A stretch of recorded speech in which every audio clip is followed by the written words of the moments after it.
بسم الله الرحمن الرحيم. الحمد لله رب العالمين،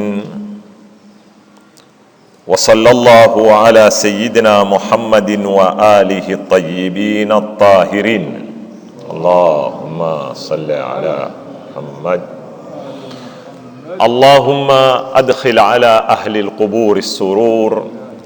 اللهم أغني كل فقير. اللهم أشبع كل جائع.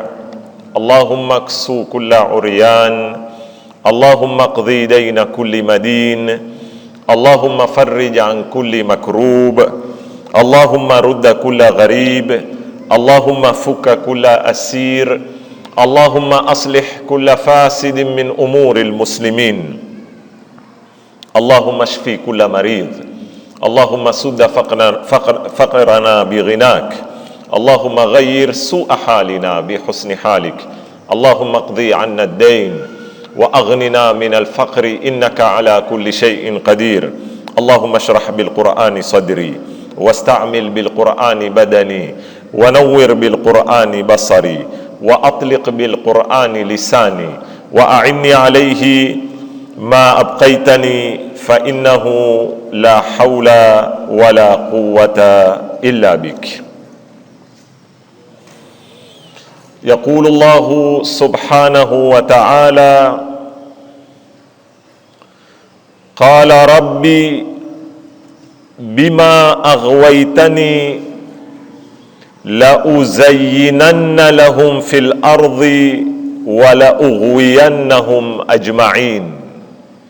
صدق الله العلي العظيم. Ndugu zangu Waislamu, katika darsa mbili ya jana na ya juzi tulikuwa twazungumzia mipango ya Ibilisi na misingi ya mipango ile katika kutekeleza barnamiji ya uadui wake kukabiliana na mwanadamu, na tukanena mipango ile iko na ziungo ziwili. Kiungo cha kwanza ni ile ruya, kwamba ataka watu wengi wawe si katika wenye kushukuru. Upande wa pili ni ile tulioita risala, mission yake, ambayo ni kuketi kwenye sirati kisha na kuwailia kwa pande nne, na tukawa tuko katika kueleza hizi pande nne. Yana ilikuwa nimalize, lakini wakati ulinifungiza, kumebaki mawili matatu nitaka niyamalize, lakini leo tunataka kuandamada sasa ya mbinu, na kusudia mbinu yani wasail, nyasila, asalib, mbinu atakazo kuzitumia Ibilisi sasa katika kutekeleza mipango yake ile tulioieleza sisi ni mbinu gani. Lakini nimalize mawili matatu ya yana, niande kuzungumzia masala haya ya mbinu. Kila mtu tulisikia tafsiri yake kuhusu zile pande nne, lakini nilieleza jana kwamba hapa kuna maana ya kina ya ndani zaidi, na maana ile ya kina ikatufahamisha sisi kwa nini kusiwe na yu wala kusiwe na tini katika zile pande sita. Katika kitu ambacho nataka kukiengezea cha kwanza katika mada ya yana ni hivi: mtu yoyote anayetembea katika barabara, tukitaka kuweta mifano ya kihisia, mtu yoyote anayetembea katika barabara, wakati ukitaka kumtoa timing katika barabara ile, ndia ni tatu peke yake. Ima ni kumkingiliza, toba nimetumiwa salamu kwa baadhi ya watu wanaonisikiza katika Zombo, hususa kutoka Tanzania, Dar es Salaam, wanazozifuatilia darasa hizi katika mitandao ya YouTube na IBN TV. Nasema punguza kiamu ustadhi. Sisi huku hatushiki kitu. Na tabu sasa iko na mimi kuvua nguo yangu kuvaa nyingine sasa. Ala kuli hali. Kukingiliza ni nini? Maneno kama haya huwa mtu kama hakuinukia kwa huku kwenye Kiswahili cha kwetu huwa ni tabu.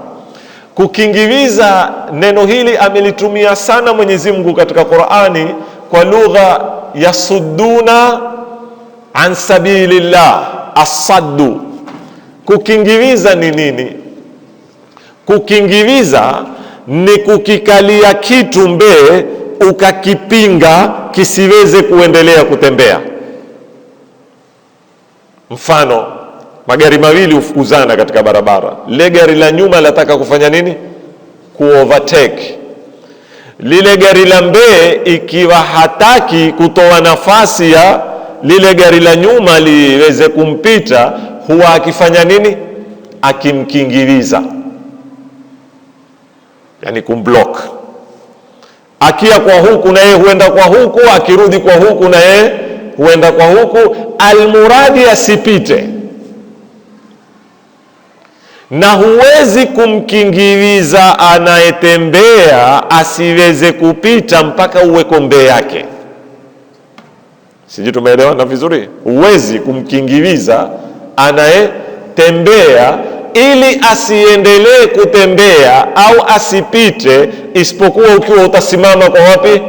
Kwa mbele yake, ndio utaambiwa umemkingiliza. Sasa Mwenyezi Mungu anapotuambia Ibilisi asema mimi nitawailia kwa mbele, wakati atakapokutuilia kwa mbele atakuwa Ibilisi yumarisu wadhifata saddi an sabilillah. Atakuwa hapo sasa Ibilisi yuwateza dori la kutukingiliza tusende. Hiyo ni ndia ya kwanza. Nimewambia ndia ni tatu peke yake. Pili ni almanu waljadhbu. Ndia nyingine ya kumfanya mtu asiendelee kutembea katika barabara ni kumvuta na kumziwia. Sijui tupo vizuri jamani na maneno ya Kiswahili? Ndia ya kwanza ni kukingiliza, ndia ya pili ni kuziwia na kuvuta. Na kitu huwezi kukiziwia na kukivuta mpaka uweko nyuma yake. Huwezi kuweko mbele yake ili kisitembee. Sio huwezi kumvuta ukiwa mbele. Waweza kumvuta ukiwa mbele, lakini utakuwa wamsaidia kutembea sasa, humziwi kutembea. Ikiwa wataka asitembee, ni kama mtu anaofukuzana mbio na mwendani wake uko mbele, akiwa ataka kumziwia asiende, atampekea mkono amshike nini? Amshike mashati kwa nyuma. Na wakati akishika mashati atafanya nini? Atavuta. Ile kazi ya kuvuta ile tunaita almanu waljadhbu. Kwa hivyo Ibilisi ima atakuya kutukingiliza kwa mbele tusitembee, ama atakuya kutuvuta kwa nyuma tusitembee. Na hapa akia kwa nyuma itakuwa Ibilisi yumarisu wadhifata alman'i wa yamnauna. Wale Mwenyezi Mungu alowasifu katika Qur'ani watu ambao hawapendi kuona kheri yafanyika, kazi yao ni kuzivilia mambo ya kheri yasifanyike. Alman', Ibilisi atakuwa kufanya kazi hiyo, yamnauna anil khair, wanaziwia kheri isitembee. Hiyo ni ya kwanza. Kwa hivyo anayetembea kwenye barabara ili umziwie kutembea, ima umwilie kwa mbele kwa ndia ya kumkingiliza, hiyo inaitwa saddun fi sabilillah au an sabilillah, au umwilie kwa nyuma kwa ndia ya kumvuta, hiyo inaitwa man'un min alkhair, manna'in lilkhairi mu'tadin athim. Ya tatu, ama umpige kikumbo ubavuni umtoe katika barabara. Sisi tumeelewana vizuri sana. Yani ima umsimamie mbele asiweze kupita, ama umvute nyuma asiweze kutembea, ama umfanye nini? Umpush. Na hususa ikiwa ile sirata imewekewa chalk line, akitoka kwenye chalk line ametoka kwenye mtezo, sio? Ametoka kwenye sirata. Sasa katika kumpiga kikumbo kumtoa, haijalishi utampiga kwa upande wa kulia atoke kushoto, ama utampiga kwa upande wa kushoto atoke kwa nini? Kwa kulia. Yote mawili ni kumtoa kiubavuni, ni kumtoa timing. Na hizi ndio mbinu tatu anazozitumia Ibilisi katika kututoa sisi katika sirati.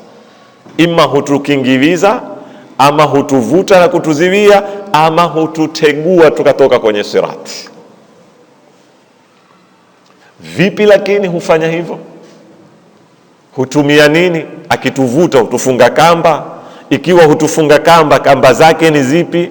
Habailu shaitan, ziko katika riwayati na nusus, zimeitwa kamba za nani? Za shaitani. Pia katika kukukingiliza mbe, hukuwekea tu mikono usitembee, ama hukufanyaje? Kuna khutuwati shaitan, wala tattabi'u khutuwati shaitan, musifuate hatua za shaitani. Hunenaje aya kisha? Fayasudakum, sio? Ikawazivilia nyinyi, ama mfano wa hivyo, na ndia ya Mwenyezi Mungu Subhanahu wa Ta'ala. Hizi tutakuja kuzibaini sasa, hizi ndio zitakuja kwenye wasail. Hapa twaelezwa main agenda. Katika lugha za kisasa hizi zaitwa al-qadaya al-amma, al-ahdafu al-amma, yale malengo makubwa, na kila lengo litakuwa na tools na wasila zake za namna ya kulitekeleza lengo kama ile. Hilo ni neno nimependa kueleza kuliengeza la yana. La pili la mwisho nije kwenye mada ya leo ni kipande cha mwisho, na niliwaahidi nitakuja kueleza. Ibilisi ametumia neno shakir, ndugu zangu, hakutumia neno shakur. Hata Mwenyezi Mungu Subhanahu wa Ta'ala katika Qur'ani, katika suratul Insani alinena imma shakiran wa imma kafura. Wakumbuka yuzi niliwaashiria mambo haya, nikawaambia nitakuya kuyafafanua. Neno shakir latokamana na kushukuru, na neno kafur halimaanishi ukafiri hapa. Neno kafur linatokana na kufran, kukanusha neema, ambao moya kukafiri katika kukanusha neema. Hii lugha ya Kiarabu ina miundo. Lile neno moya laweza likaundwa kwa muundo huu likadulisha maana nyingine zaidi ya ile, na likaundwa kwa muundo mwingine. Leo kuna kitu huitwa mubalagha, sighatul mubalagha. Mubalagha yani ya kufanya sana lile jambo. Ndio kuashiria, ukinena mtu akil ni mlaji, lakini ukinena akalun mlaji sana, hiyo imekuja kwa wazni ya nini? Faalun. Kama ile Mwenyezi Mungu anena faalun lima yurid, sawa? Ukinena mtu sharib ni mnwaji, sharibul khamri mathalan, mnwaji tembo. Ukinena sharabun ni mnwaji sana. Sasa hii sana, hii mnwaji sana inakuja ima kwa faalun, ama kwa faulun, ama kwa failun, inakuja kwa sigha tofauti. Ima kwa wazni ya faal kama nini? Akal, ama inakuja kwa wazni ya faul kama shakur, kafur, akul, mlaji sana. Sasa Mwenyezi Mungu katika upande wa ovu ametumia ya mubalagha, katika upande wa wema ametumia hii ya kawaida tu shakir, hakunena shakur. Kwa nini? Hata Ibilisi amenena hivi. Hapa nataka ndugu zangu leo tusimame tuiangalie rehema ya Mwenyezi Mungu Subhanahu wa Ta'ala. Mwenye kushukuru mara moja huamkuliwa shakir, mwenye kushukuru mara mbili huamkuliwa nani? Shakir. Mwenye kushukuru mara 3 huanguliwa nani? Shakir. Mara 4, mara 5, mara 100, mara 1000, yani kutoka daraja ya tini ya kwanza mpaka daraja ya yu, zote waweza kumwamkuwa nani? Shakir. Lakini shakur hamkuliwi yoyote. Si kila mwenye kushukuru huamkuliwa nani? Shakur. Ni ule mwenye kushukuru sana ndio huitwa nani? Shakur. Lakini Mwenyezi Mungu ataka kutuambia, mimi nawayua daraja zenu, wengine ni madhaifu, wengine watashukuru mara 1, wengine watashukuru mara 2, wengine watashukuru mara 3. Kuna wawezao kusoma, niwape mifano. Kuna wawezao kusoma juzu 3 kwa siku Ramadhani na wayua.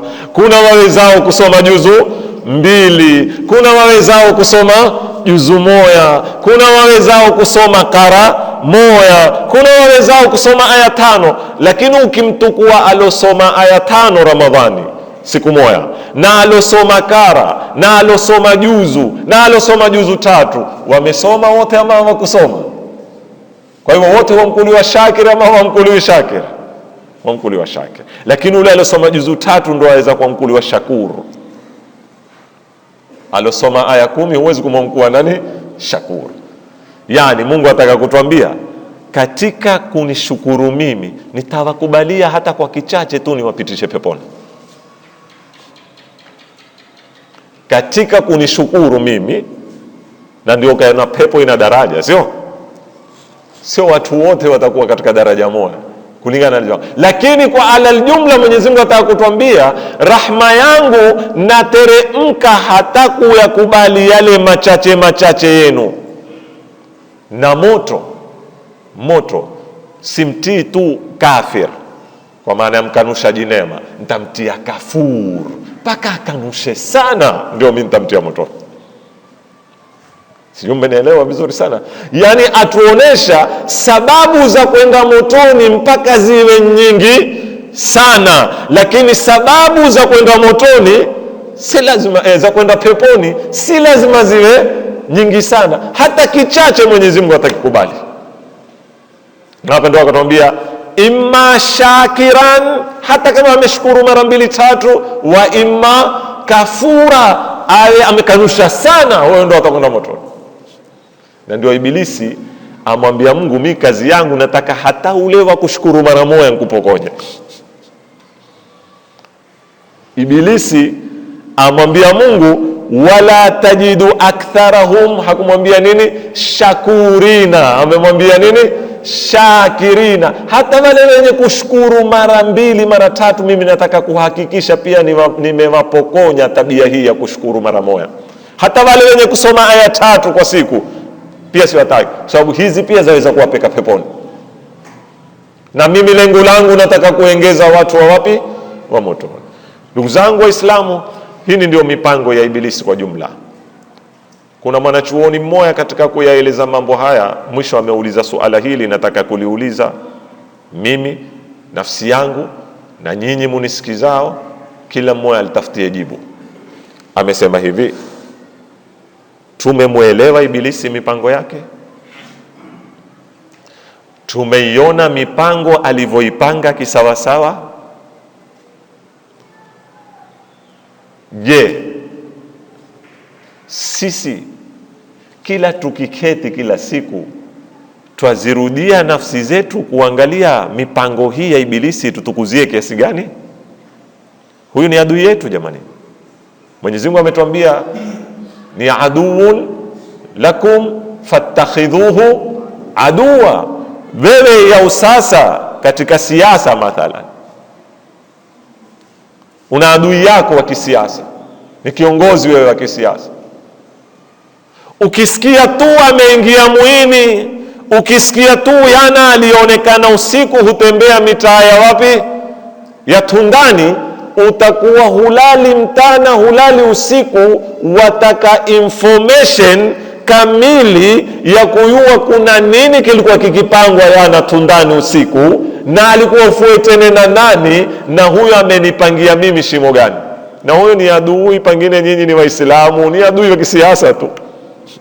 lakini ni ndugu, mui moya, dini moya, kila kitu kimoya, matanga mamoya, harusi moya. Usilale na pengine ukatuma na watu ukatoa na pesa wakwende wakutafutie kuna nini, kuna chungu gani upikwa, kwa sababu tu ni adui yako wa kisiasa. Wewe waweza kuwa mtu si adui, ni mshindani wako wa kibiashara. Wafanya biashara moya na muna competition wewe na yeye, movement yake yoyote wewe kwako waipigia hisabu. Akiikuna hapa, wewe wataka kufikiria huyu ameikuna kuna nini, sababu jamani nilivyomsoma kwa siku nyingi, anapokuna hapa huwa upanga yambo. Si ziko hizi fikra? Kweli kuna baadhi ya watu akisha kuanza kukuna sana hapa, yuo hoyo kuna bomu liao hukupangia. Huyo akianda kukuna hapa kishogo sana, huyo ana yambo hulipanga, wewe ukaanza kukalculate. Na si adui yako, ni mtu mashindana tu, mko katika competition ya kibiashara. Wa hakadha mifano mingi katika kila nyanja. Lakini sisi tumerelax kuhusu ibilisi, Sheikh. Na ibilisi si adui anaotembea tundani tumtumie watu kumuyua. Ibilisi si adui ambao sisi tuko mtaa fulani, yeye ameingia mtaa fulani. Katika baadhi ya hadithi nitakuya kuwasomea mbele, yajiri, anatembea katika mishipa yetu ya mwili kama inavyotembea damu. Si masala ameingia mtaani kwetu, si masala ameingia kwenye maeneo yangu, kwenye ziwanda zangu, si masala ameingia kwa sapota wangu, ni masala yuwatembea ndani ya mwili, ndani ya mwili wako. Tabani kutembea ndani ya mwili wako, msifanyeni haraka jamanini kuniuliza swala, ngojani mwanzo. Kutembea ndani ya mwili si maana huingia, yani hili ni kinaya. Bwana Mtume atatuambia yuko katika karibu na wewe kuliko na kitu kingine chochote katika kukuathiri. Katika baadhi ya hadithi, sijui ni sahihi au ni dhaifu, nimewahi kuisoma siku moja na niliwahi kuizungumza hapa katika hutuba ya Juma. Kuna mmoja katika polisi wa ibilisi, huyu special hukungoja upige takbiratul ihram. Hadithi ya nena hili, ile umepiga Allahu Akbar, umefunga swala. Huya hadithi yasema huya akaketi begani hapa, fanya nini? Hukukumbusha mambo muhimu sana katika maisha yako pale. Waweza kuwa wewe uliyasahau mengine miezi mitatu. Mimi nilimwahidi ule bwana, project yote imeharibika. Hiyo kukumbusha pale. Mimi ndiahidi mwanangu siyatuma fizi yake na imepita siku 3, basi hutokumbuka mahala popote paka umepiga takbiratul ihram. Ati ndio itakuwa hapo wewe ndio mahala muhimu sana. Mimi yeye ulikuwa tumeagana na jamaa wataiswala niipeke spidi na nishachelewa. Hukumbusha pale. Na hukupulikiza kwenye sikio lako. Baada ya hadithi sasa, ukiwa huyapiga takbiratul ihram haye hana kazi hana nini, umepiga tu ile Allahu Akbar, ushafunga swala. Swali fardhu salati dhuhri mathalan qurbatan ila Allah ta'ala, umepiga Allahu Akbar, yeye weka kiti sasa, akaanza. Ulituma kitu yao nyumbani, mke wako nkali huko kutoka kadhaa, hukupulikiza wewe, ukaona pale sasa ati ndio akili yako, memory yako imekuwa hukumbuka kila kitu. Ulipokuwa ukezea barazani ulikuwa mambo haya hukumbuki. Umemwona vile ibilisi uko very close na sisi, kwa sikioni hupulikiza. Sasa huyu shekha atuambia sisi, mumemuelewa mipango ya ibilisi? Ni mtu ana vision, ni mtu ana mission, ni mtu ana strategy kamili ameitengeneza, na ana tools tutakuja kuzieleza. Afuata kimipango kabisa, mipango ambayo kuna mtu mmoja amenitumia message ameniuliza, je, ustadhi, ikiwa ibilisi ni mtu muovu namna hii twafaa kusoma kwake? Alhikmatu dhalatul mu'min, hikma ni kitu kimempotea mu'min, aipatapo itakuwa pia. Kwa ibilisi tuweza kuifundisha, tukitaka kupanga mambo hupangwa vipi, hata ingawa yeye ameitumia mipango kwenye malengo maovu, sisi twaweza tukaitumia mipango kwenye malengo mazuri, lakini Ibilisi atuambia ukitaka kuwa na yambo mpaka uwe na vision, uwe na nini na mission, utengeneze strategy zako kisawasawa, na usichoke kwenda kwa upande mmoja. Umekwenda kwa upande hunu hayawi, badilisha, nenda kwa upande hunu. Umekuwa kwa upande hunu hayawi, badilisha, ndo kwa upande hunu. Ndio imani, nitawailia kwa mbele, niwailie kwa nyuma, niwailie kwa kulia, niwailie kwa kushoto. Hii yote inaitwa ni tanawuul asalib.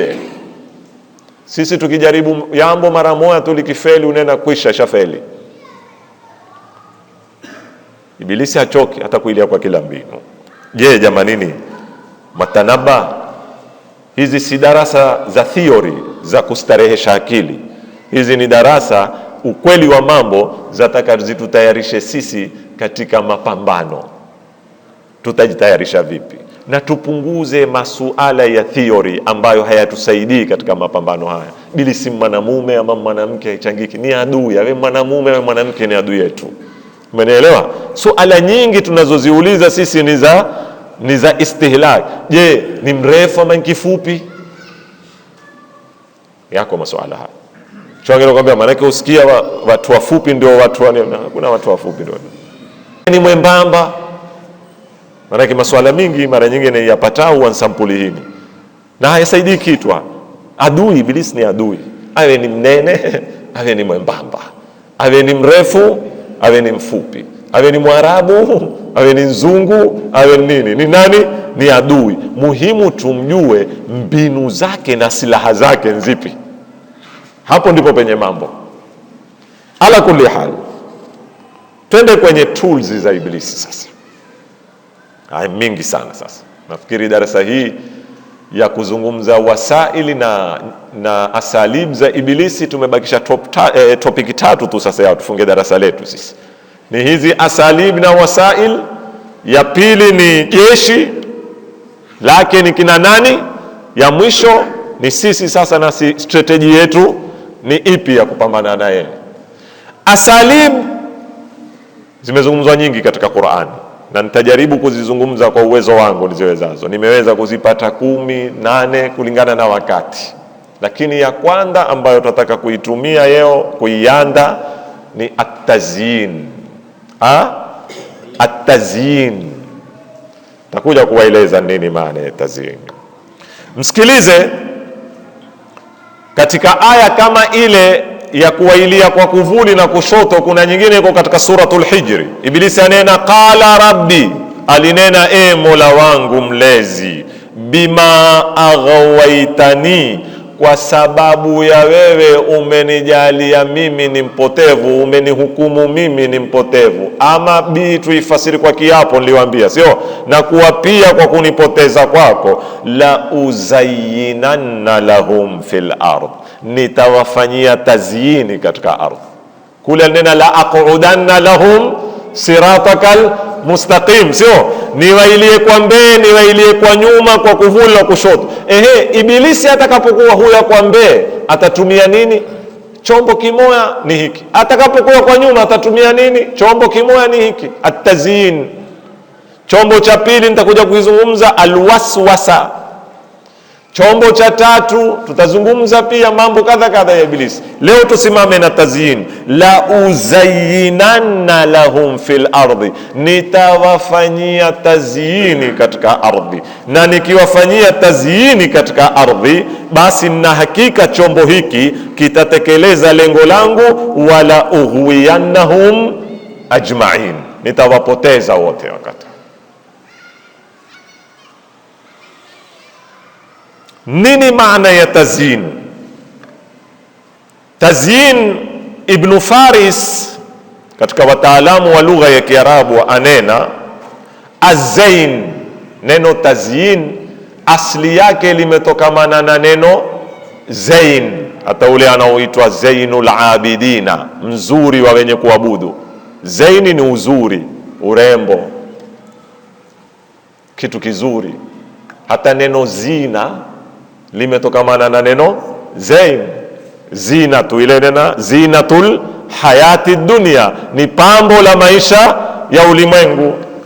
Lakini hapa Ibilisi amelitumia, hakulitumia kwa thulathi, kwa zain, amelitumia kwa uzayinana, yani min zayyana yuzayinu, atatuonesha uzuri feki.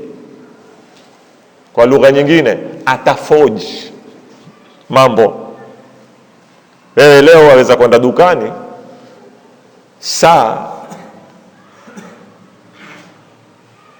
kuna saa za ghali kama Rado mathalan, lakini kuna Rado original, kuna na Rado nini feki. Dhahabu ni kitu cha ghali sana.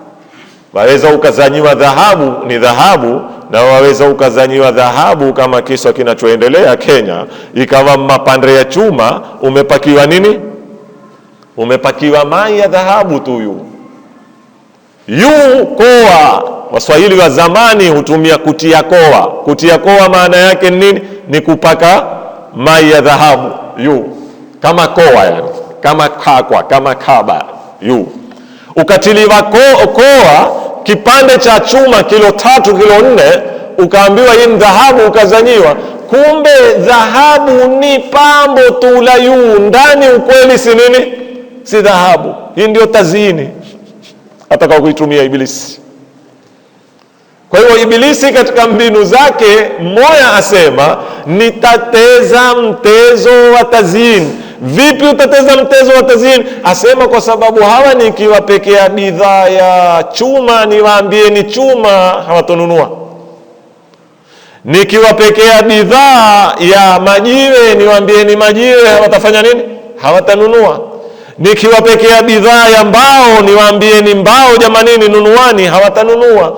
Utafanyaje? Asema nitakitukua chuma nikipambe, wao unajua wameambiwa wazenge dhahabu na Mungu. Mimi nitatukua hiki chuma walichokatazwa na Mungu niwapakie rangi ya nini, kisha niwauzie. Wakinunua wao huona nini, ni dhahabu, kumbe wanunua chuma.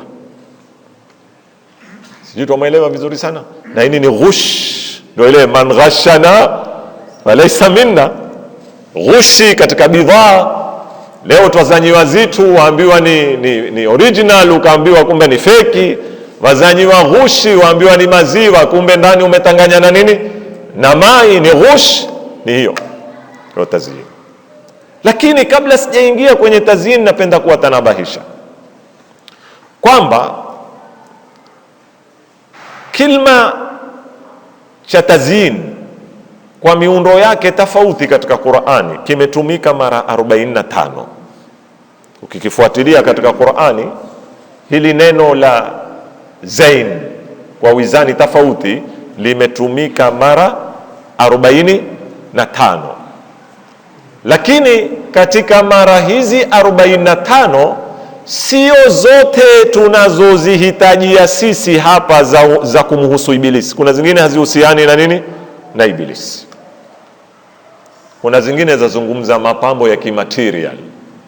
Mfano suratul Hijri, walaqad ja'alna fis samai burujan wa zayyannaha linnadhirin. Mwenyezi Mungu asema tumejalia katika mbingu nyota na tukazifanya zile nyota ni mapambo ya wenye kuangalia. Angalia usiku wa kiza na kuna weu, zile nyota zinavong'ara katika mbingu na namna kunavyopendeza. Haya hayana halaka na Ibilisi hapa. Hapa wazungumzwa kama wewe umejenga nyumba, umetia taa zako na nini, umepamba nyumba yako. Katika sura nyingine Arafi, Mwenyezi Mungu asema ya bani adama khudhu zinatakum inda kulli masjidin, enyi wanadamu tukuani mapambo yenu mbele ya kila msikiti. Yani mnapokuya misikitini kuyani mumejiandaa vizuri jamani. Msiuoneshe Uislamu dini ya isokuwa na mipango. Wewe ukialikwa party ya birthday huendi mara nyingine namna uyavu msikitini. Wewe ukienda party ya Idi huendi kama unavyokuwa msikitini. Sasa Mwenyezi Mungu akwambia umetoka uyao zako msikitini, hasa uyao kusali Juma. Usiye hivi ovyo ovyo jamanini, unuka majasho, nguo zirengewe na nini kama uenda utizini. wewe yaombea Mwenyezi Mungu Subhanahu wa Ta'ala. Na kama kuna mtu amekufahamisha ukia mchafu ndio utakuwa wali, hiyo dini imekupoteza. Hakuna uwali wa uchafu. Mtumi hakuwa mchafu jamanini, alikuwa maskini, hakuwa na nguo nyingi, lakini zile nguo 2-3 zake zilikuwa nini? Zilikuwa safi. Mimi nimewaambia mara nyingi hapa, alizigawanya. Kuna moyo ilikuwa ungarangara, alikiwaambia wake zake, msinipe kuivaa saa zote hii, wakia wageni hii wakia wageni, kwa sababu kilikija delegation za kutoka nchi tofauti wao wataka kumuona hoyo mtu amezoita mageuzi Middle East, wakija wamuone mtu umetoka mrengo shekhe, tanguka mbea matoya. Ndio mwenyewe alikuwa akiambiwa wamekue wapekini msikitini mimi yao, akiingia nyumbani akaenda kitana zake, akipiga kiemba chake, hana kioo, akisimama kwenye pipa la mai, akiangalia kiemba kimeketi uzuri ama hakiketi uzuri. Leo wewe ukisimama kwenye kioo tutakwambia lava. Tabani mimi siko kwenye masala ya kuzidi mpaka ukaketi ukachongana nchi, hayo masala mbali. Wewe mwanamume usisahau shekhi, senda ukaketi mpaka ukawa uichongana nchi na nini mpaka ikawa imezidi saa 2-3 simeme kioni, hayo sasa utaingia katika wasiwasi. Kama ule atawadhao masaa 3, kuna na watanaonye masaa 3 kioni. Lakini shekhe, usafi tib, tumyasema katika hii dunia yenu, lau hakuna kitu kama akhira, pepo haifananishi na kitu lakini lau nitaulizwa katika hii dunia yenu kitu kipendacho mkipi, lau Mungu atanambia hakuna tena pepo yako tutakupa hapa duniani, wataka zitu gani hapa duniani? Tumesema nataka ziwili tu peke yake. Nini? Mafuta mazuri na wanawake. Mafuta yani manukato. Alnena hubbiba ilayya fi dunyakum at-tibu wan-nisaa. Tumi huyo, nimependezeshwa sana mimi katika hii dunia yenu. Ikiwa kuna kitu utaweza kukitaua neno kizuri ni zitu ziwili, atibu, kunuka uzuri shekhe. Tibu hapa si mafuta, kufasiri si ufasiri mafuta mazuri. Tiba yaingia kila manukato, udi yaingia ndani pia ni katika nini? Atibu. Asimini zaingia ndani pia ni katika nini? Atibu. Kila kinachotoa harufu mzuri ni katika atibu. Huu ndio Uislamu jamanini, na ndio Mwenyezi Mungu atuambia khudhu zinatakum, tukueni mapambo yenu unapokwenda wapi? Misikitini. Musieni misikitini warengo. Ukamfanya mtu huswali na wewe pambizoni, huomba Mungu swala imalizike. Tumeelewana? Wewe umeingia na majasho na nini, mpaka ule aliyoko pambizoni mwako ile harufu zinavyompanda, ndio ule utakuta usende kuswali msikitini mpaka upige mswaki. Sio mswaki katika Uislamu upige wakati wa kuinuka tu. Riwaya za kwambia kila ukitaka kutawadha piga mswaki, kila ukitaka kwenda kuswali msikitini piga nini? Piga mswaki. Kwa nini? Usende kutoa harufu mbovu za midomo mbele ya watu, mumeambatana namna hii maswali, wewe harufu kuingia kwa huko, harufu kuingia kwa huko. Uislamu ni nadhifu jamanini, nadhifu si nadhifu ya nini? Al-Islamu nadhifun fatanadhafu, isafisheni, fa innahu la yadkhulu al-jannata illa nadhif. Pepo hangii mtu mchafu jamani. Tabani watu watakwambia lakini ni uchafu wa roho. Naam, lakini hadithi haikunena na roho, hadithi imenena usafi. Kwa hivyo uko wa roho, uko na nini? Wa mwili, ni mutlaq. An-nadhafa minal iman, usafi ni katika sehemu ya imani yako. Kama unavyoamini Mungu, kama unavyoamini mtumi, kama unavyoamini kiyama, yataka uamini na usafi. Sitaki kutoka sana kwenye mada, lakini jamani hizi darasa ni lazima tutakumbushana baadhi ya mambo, sio? Sisi leo mii yetu ya Kiislamu yatosha kureflekti Uislamu wetu udhaifu wake uko vipi. Ukipita kwenye mitaa ya Waislamu ukauona ule uchafu, ya kuonesha hawa watu imani zao ziko kiasi gani. Wangaswali mpaka swalatul layli, wakapiga mayowe kwenye maspika mpaka masaa 8 ya usiku. Islamu dhaifu. Tutakuwaje Waislamu mii yetu ya Kiislamu ndio kuchafu zaidi, mii ya masoko wa Waislamu ndio misafi? Kwa nini leo ukienda Europe kwa wazungu wasikia raha? Kwa nini leo wewe ukimwona mzungu hawezi kutupa tishu barabarani, ako tayari atalitukua ganda la ndizi atembee nalo masafa kadha mpaka aone mahala pa debe la taka alitie, kisha unene wazungu wameendelea? Wazungu hawakuendelea. Tumefundishwa na Mtume haya miaka 1400 kabla hakuyapatikana wazungu. Mtume alipotuambia sadaka bora ni kuondosha taka undiani, sisi kubwa huondosha jiwe au miwa au kijaya. Ntaka shekhe. Utamuona mtu kubwa ameona kijaya barabarani ndio ameinama ufanya nini? Kiseka mkata mtu. Zile taka ututie maradhi sute, bakteria ziko hapo au majini mkiwataka. Nani katika sisi aloikera akatoka tu huja kumbe kwamba kazi yetu kazi ya court counsel, tuendeni tukamjibu Mungu siku ya kiyama maneno haya. Kwamba kazi ya court counsel hili. Utaona. Mlangoni kwako kazi ya court counsel. Kipindupindu na malaria zikiingia zitawapata watu wa court counsel. Usafi. Khudhu zinatakum. Turudi kwenye mada yetu. Kwa hivyo hazituhusu sisi aya zinaozungumzia mapambo yasohusiana na mambo ya ibilisi. Ni nyingi sana. Sisi zinaotuhusu sisi kuna aya aina 3. Naingia kwenye mada, na hii ni misingi muhimu sana. Kuna aya zimelitegemeza tendo hili la kutupambia maovu tukayaona mazuri, zimetegemezwa kwa Mungu, kwamba Mungu ndo afanya kazi hii katika Qur'an. Makini kani mpaka nimalize, msitukue uamuzi. Kuna aya zanena Mungu ndiye anaowafanyia hicho kitendo cha nini, cha tazyin, na nimewaeleza kufoji sio tazyin.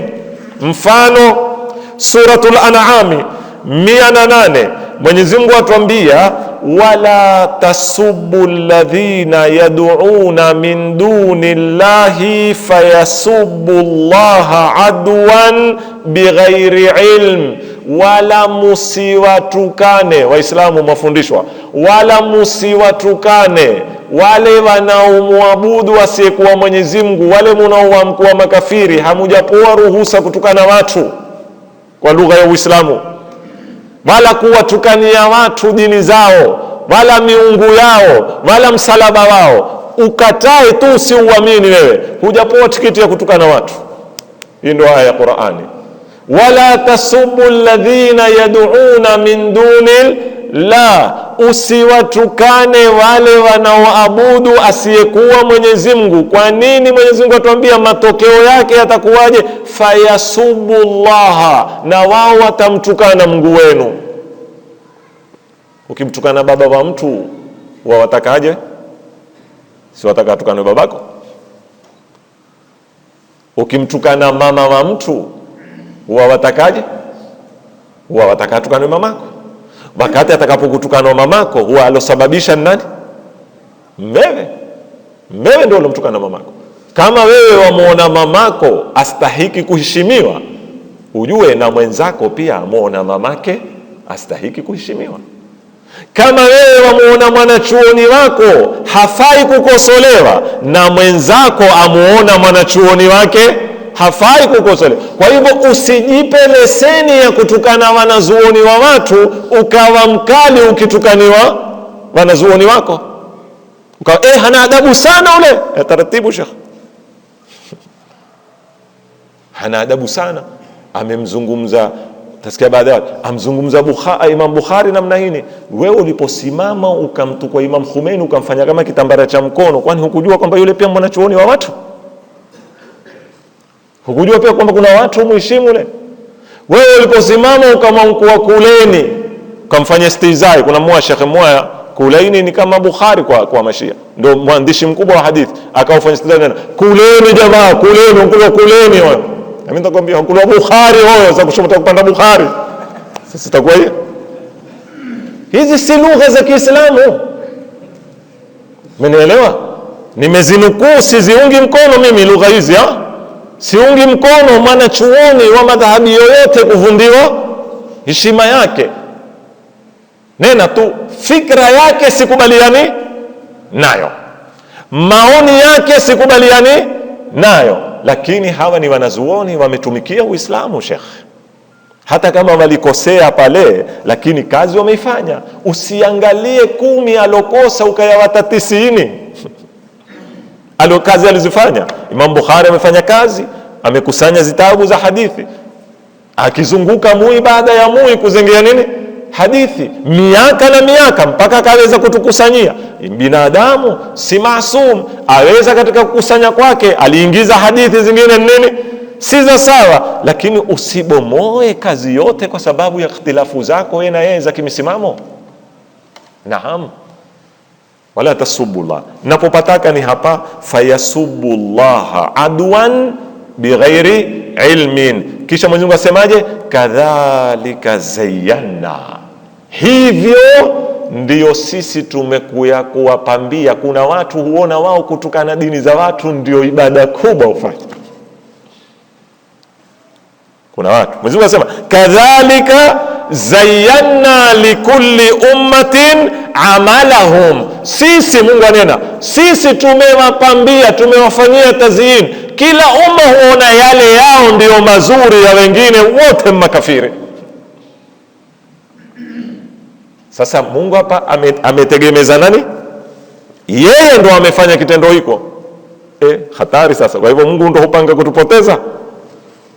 La pili, Suratun Namli, Mwenyezi Mungu anena innal ladhina la yu'minuna bil akhirati, wale ambao kwamba hawaamini siku ya akhira, zayyana lahum a'malahum, sisi huwafanyia tazyini matendo yao.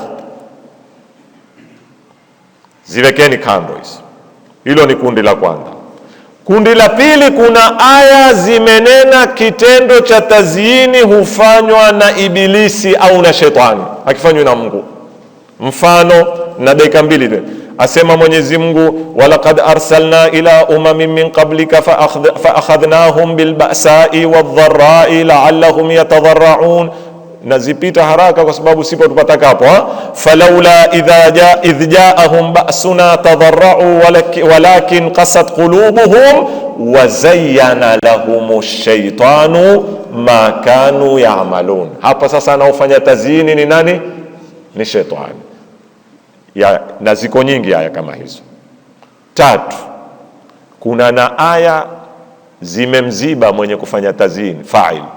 Za kwanza zimenena ni Mungu, za pili zimenena nani? Ni ibilisi, za 3 zimetaja kumefanywa. Kama vile ukinena wewe Zaidi amempiga Ali, kwa hivyo alopiga nani? Ni Zaid. Kuna wakati wajokana jamaa Ali imepigwa Ali amefanya nini? Amepigwa. Umetaja aliyepigwa, nani aliyempiga sijui, lakini amepigwa. Hiyo ndio inaitwa fi'lu majhul. Sasa kuna aya katika Qur'ani anena mwanadamu umehadawa, amefanyiwa tazyini. Nani aliyefanyia tazyini? Ni Mungu, hakumtaja. Ni ibilisi, hakumtaja. Mfano, aw man kana maitan fa ahyaynahu wa ja'alna lahu nuran yamshi bihi fi an-nas kama mathaluhu fi adh-dhulumati laysa bi kharijin minha kadhalika zuyyina lilkafirina ma kanu ya'malun. Sasa hizi grupu 3 za aya, mara ni Mungu, mara ni nani? Ni ibilisi, mara hayulikani nani kwanza anaofanya kitendo hiki cha tazyini. Tumuyue vizuri, kisha tukiingie kwa kina jinsi anachokifanya. Insha Allahu taala hayo yatakuwa majibu yetu ni ya darsa itakao kufuatia kesho. Kuna masuala mawili matatu nataka kuyajibu. Suala la kwanza limenena lau twaambiwa, huyu mwenye kuuliza sema twaambiwa, lau si ibilisi hatungetoka peponi. Pamoja na kwamba Qur'ani kutoka ilipomuumba Adam ilinena ataitwa ardhini. Ni vipi mambo haya? Niliwajibu mimi masuala haya ya lau. Mwakumbuka siku moja? Wajua tukifungua mlango wa lau utakuwa mpaka mwisho. Yalokuwa ni haya. Lau ni mawazo. Yani lau ibilisi hangetutoa peponi, na mimi nikwambie, wajua wataka iwaje? Adam angekuwa hana mwili. Maana hakuna shahawati. Ndio ibilisi hangeweza kutoa peponi kwa sababu hangeweza kufanya waswasa. Na hangeweza kufanya waswasa ikiwa huku upande wa pili kungekuwa hakuna kabilia. Yani hakungeumbwa mwanadamu kama huyu tulionaye sisi. Yani angekuwa Adam ni malaika. Yani ya malaika, Adam akiwa malaika, tuna haja tena ya kuya ardhini sisi? Si tungeishi mbinguni. Maadamu mwili kula utakula, na ndio ngume utaya mti, wala takraba hadhihi shajar. Ayua tumbo lataka nini? Kula utakula. Kama alikuwa hataki tule tutoke kwenye ile pepo tu ya ardhini, angelituumba bila ya tumbo, bila ya tupu, bila ya mato, bila ya masikio, ungekuwa mwanadamu tena wewe? Hakuna mwanadamu. Swala la pili, ikiwa majini hatuwezi kuwaona, sasa mtume aliwaongoza yeye na yeye akiwa hawaoni, waliongozeka hakuwaongoza. Hata suratul Jinni haineni kwamba mtumi alikwenda kuwaongoza majini, yanena majini wenyewe walitoka wakenda kumsikiza nani? Mtumi. Wao hutuona, sisi hatuwaoni. Wao humuona mtumi hawaoni. Wao walikwenda wakasikiza Qur'an, wakanena inna sami'na Qur'anan ajaba. Kuna suala lingine la mwisho ameniuliza huyu ustadhi, khushu'i ni nini katika swala, na mtu atakuwaje ni khashia katika swala, na ni mambo gani yaweza kuleta khushui katika swala, na ni mambo gani yatuondosha khushui katika swala. Ni Ramadhani mzima kulijibu swala hili, yani ni mada hii. Tumefahamiana? Ni mada hii. Walhamdulillahi rabbil alamin.